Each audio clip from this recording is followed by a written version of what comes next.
मैं doctor Mahadev Singh, assistant professor political science, Shri Sanwariya ji government college, Mandphiya, Chittorgarh. आज हम पढ़ेंगे सरकार अथवा शासन यानी गवर्नमेंट।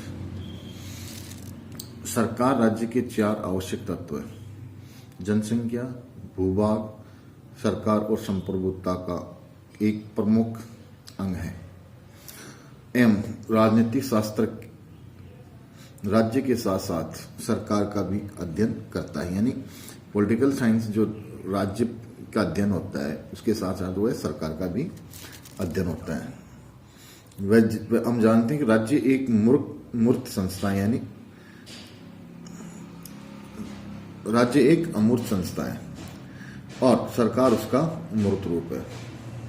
सरकार राज्य के उद्देश्यों की पूर्ति का एक इंस्ट्रूमेंट या यंत्र है।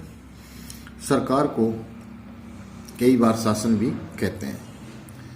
सरकार से तात्पर्य उन सब व्यक्तियों, संस्थाओं एवं साधनों से होता है जिनके द्वारा राज्य की इच्छा को अभिव्यक्त एवं क्रियान्वित किया जाता है। यानी कि राज्य के जो इच्छाएं होती हैं, उन जो उद्देश्य होते हैं, उन उद्देश्यों को जो इम्प्लीमेंट करने वाली जो एजेंसी है, जो इंस्ट्रूमेंट है, वो सरकार है। सरकार का स्वरूप चाहे कैसा भी हो, यानी सरकार किसी भी रूप में हो, उसे 3 कार्य अवश्य ही करने पड़ते हैं। वो 3 कार्यों को संपादित करती है और ये कार्य हैं: पहला है विधि का निर्माण करना, दूसरा है विधियों को लागू करना और तीसरा है न्याय करना, यानी लॉ मेकिंग, लॉ एग्जीक्यूशन और लॉ एडजुडिकेशन। ये 3 सरकार की अनिवार्य कार्य हैं जिनको हर सरकार को करना पड़ता है। इन कार्यों के निष्पादन के लिए सरकार के 3 तदनुरूप अंग हैं, जैसे व्यवस्थापिका, कार्यपालिका और न्यायपालिका।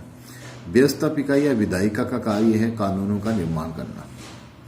कार्यपालिका व्यवस्थापिका द्वारा निर्मित कानूनों को लागू करती है, एग्जीक्यूट करती है। और न्यायपालिका कानूनों की व्याख्या और उनका संरक्षण तथा न्याय का कार्य करती है।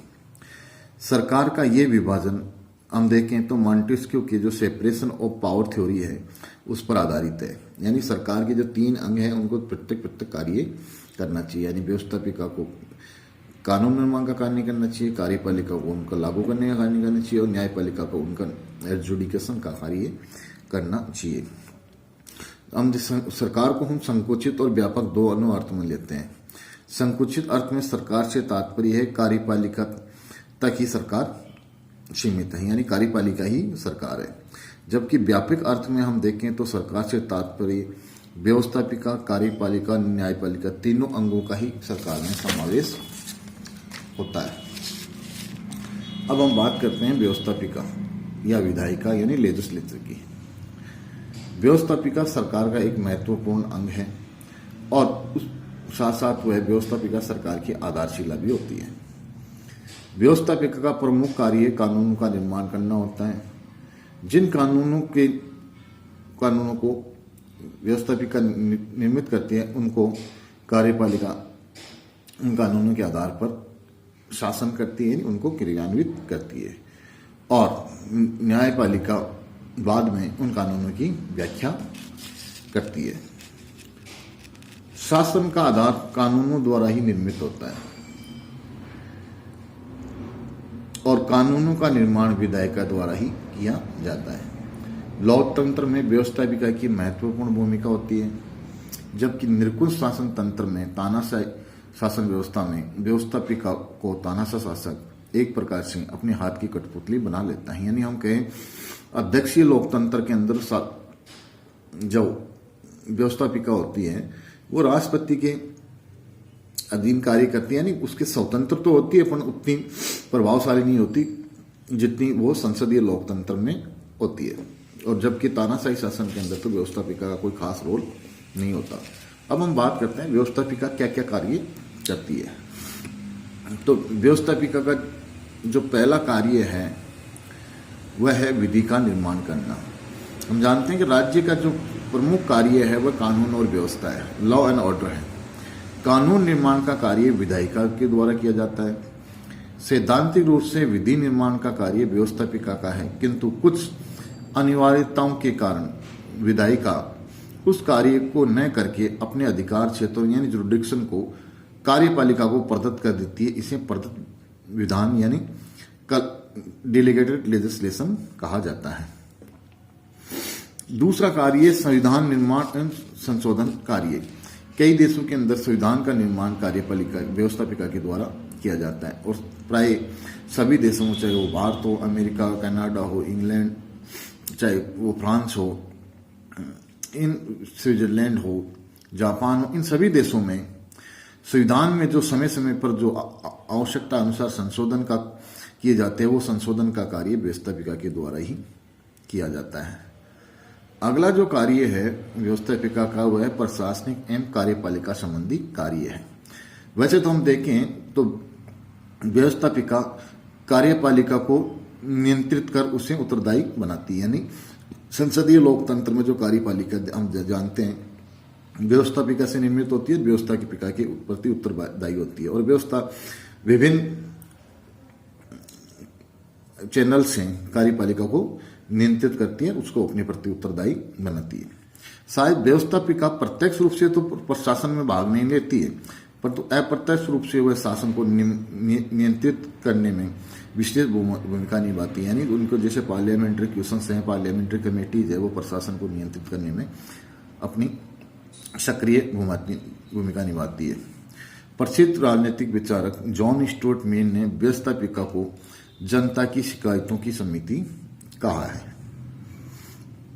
अगला जो व्यवस्थापिका का कार्य है वह है वित्तीय कार्य। जब हम वित्तीय कार्य की बात करें तो व्यवस्थापिका का जो मुख्य कार्य है वह है देश का वार्षिक आय व्यय का जो स्टेटमेंट है, जो आय व्यय का जो लेखा जोखा है यानी बजट है, उसको व्यवस्थापिका पारित करती है। और बिना व्यवस्थापिका के द्वारा बजट पारित किए यानी कोई भी अनुदान की मांग पारित किए सरकार एक पैसा भी खर्च नहीं कर सकती। और व्यवस्थापिका की जो कमेटीज होती है वो बजट का, चाहे वो पब्लिक अकाउंट्स कमेटी है, चाहे वो लोक लेखा कमेटी है, वो बजट के निर्माण और उसकी ऑडिटिंग में अहम भूमिका निभाती है। और इस कारण हम कह सकते हैं कि देश के हाथों में, कार्यपालिका के हाथों में देश की जो ट्रेजरी है, धनकोष है, उसकी पूंजी रहती है। अगला जो कार्य है वह है न्यायिक कार्य। अब न्यायिक कार्य में अगर हम मुख्य देखें तो व्यवस्थापिका का सीधा सीधा तो कोई कार्य नहीं होता, परंतु अप्रत्यक्ष रूप से हम देखें तो वह न्यायिक कार्यों का भी संपादन करती है। कई संवैधानिक पदों पर बैठे व्यक्तियों पर जो महाभियोग की प्रक्रिया लगती है, चाहे वो अमेरिका में राष्ट्रपति के खिलाफ हो या वहाँ के जजों के, भारत में चाहे जजों के खिलाफ जो इम्पीचमेंट हो या राष्ट्रपति इम्पीचमेंट हो, ऐसे संवैधानिक पदों पर जो व्यक्ति बैठे हैं उन पर महाभियोग की जो प्रक्रिया है वह वहाँ की संसद, कांग्रेस यानी विधायिका ही करती है। इंग्लैंड में तो जो हाउस ऑफ लॉर्ड्स है वह एक प्रकार से अपील का सर्वोच्च न्यायालय यानी हाईएस्ट सुप्रीम कोर्ट है, वो हाउस ऑफ लॉर्ड्स। इस प्रकार हमने देखा कि सरकार के 3 अंग होते हैं। 3 अंगों में जो पहला अंग है वह है विधायिका।